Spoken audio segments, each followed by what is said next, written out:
Hello guys! చాలా days తర్వాత మన ఛానల్‌లో అయితే మళ్ళీ వీడియో పెడుతున్నాను నేను. సో, ఇదేంటంటే ఒక చిన్న సింపుల్ మినీ వ్లాగ్ అనమాట. సో, ఈరోజు మేము బీచ్‌కి వెళ్తున్నాము.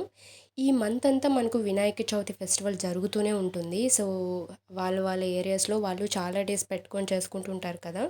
సో, మా సైడ్ అయితే అన్నీ ఆల్మోస్ట్ వినాయక బొమ్మలన్నీ ఇటు సైడ్ ఈ బీచ్‌లోనే నిమజ్జనం చేస్తారనమాట.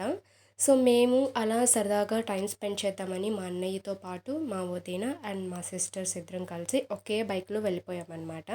సో, ఇది తూపిలపాలెం బీచు. మా నెల్లూరు వాళ్ళకి చుట్టూ బీచెస్ ఉంటాయి. లైక్ మేము కొత్తకోడి ఇలా పిలుచుకుంటూ ఉంటామన్నమాట.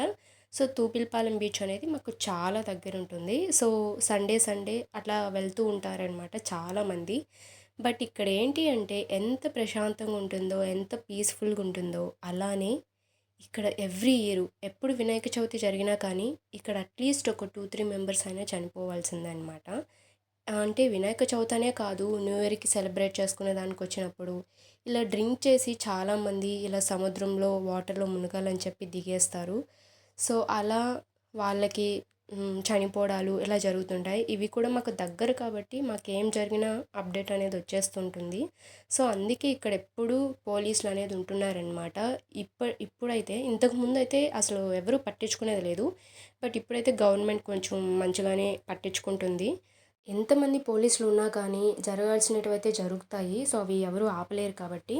ఈ ఇయర్ కూడా ఒక 3 మెంబర్స్ అయితే సముద్రంలో మునిగిపోయారంట. ఒక మెంబర్‌నైతే సేవ్ చేశారు.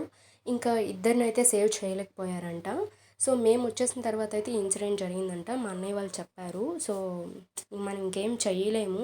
నాకు వాటర్ అంటే చాలా భయము. అందుకే నేను సముద్రాల దగ్గరికి, నదుల దగ్గరికి అస్సలు వెళ్ళను నేను.